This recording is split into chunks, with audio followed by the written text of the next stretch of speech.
Trump is working with congressional Democrats. He just wants Congress to pass immigration reform. That's why he's winding up the DACA policy in 6 months. He loves dreamers. Maybe he's not so bad after all. When Mexico sends its people, they're not sending their best. They're bringing drugs, they're bringing crime, they're rapists. Not so bad after all. Donald J. Trump is calling for a total and complete shutdown of Muslims entering the United States. So bad after all. What do you think Black Lives Matter is after? I think they're trouble. I think they're looking for trouble. What about the alt-left? They came charging at the, as you say, the alt-right. You had a group on one side that was bad, and you had a group on the other side that was also very violent. Why are Democrats suddenly so happy about collaborating with the racist and Nazi-sympathizing narcissist who presently occupies the White House? To be fair, there is a certain amount of ruthlessly pragmatic political calculating going on here. The Democrats were able to not only secure funding for emergency disaster relief in the wake of Hurricane Harvey, but also raise the debt ceiling, but only for 3 months, meaning that Congress will have to revisit the issue before the end of the year, which will hopefully give the Democrats some leverage they can use to get another bill through the Republican-controlled House and Senate, perhaps the DREAM Act, which would be welcome news to all those potentially affected by the ending of the DACA policy. But it's not just Democratic legislators who need Trump's signature on bills who are behaving this way.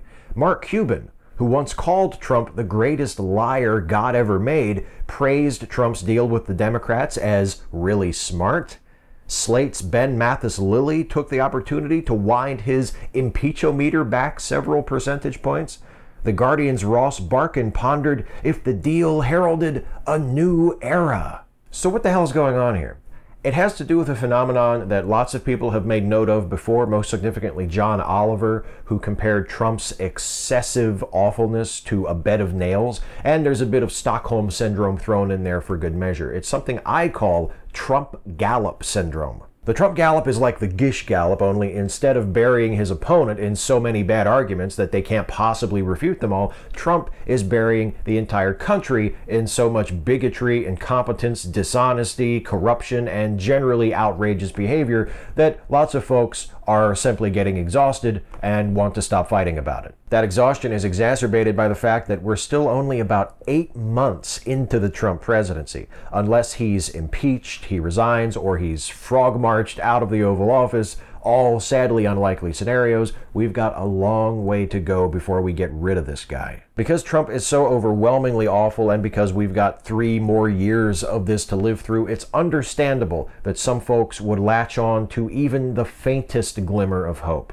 But understandable doesn't mean excusable. As tempting as it may be to view his newfound cordiality with Nancy Pelosi and Chuck Schumer as evidence that Trump is capable of turning over a new leaf, we must never, never, never forget who he is. He's the man who began his presidential campaign by vilifying immigrants.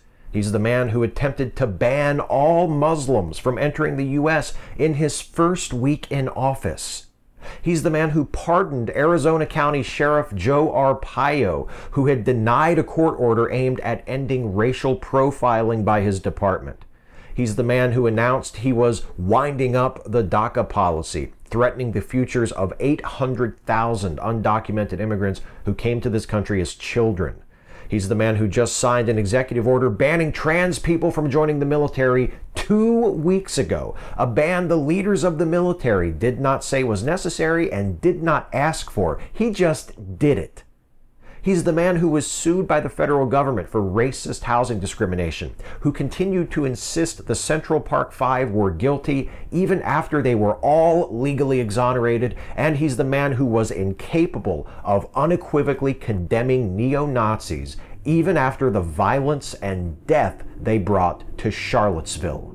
Most importantly, he is loyal to nothing and no one but himself. Not to his party, not to the duties of his office, not to the Constitution, not to the people of this country, not to the truth. He's a bigoted, ignorant, incompetent, abusive, lying, opportunistic narcissist. He's not your friend. He's not your ally. He has no new leaves to turn over. Yeah, but he made a deal with some Democrats last week, and he seemed like he wanted to reassure DACA recipients. Maybe he'll be better from now on. Wake up! Hey folks, hope you got something out of this one. If you did, please like, share, and subscribe. And also please consider helping me to make more videos like this one by supporting this channel through Patreon. You can go to patreon.com/Steve Shives to become a patron. Thanks for watching. See you next time.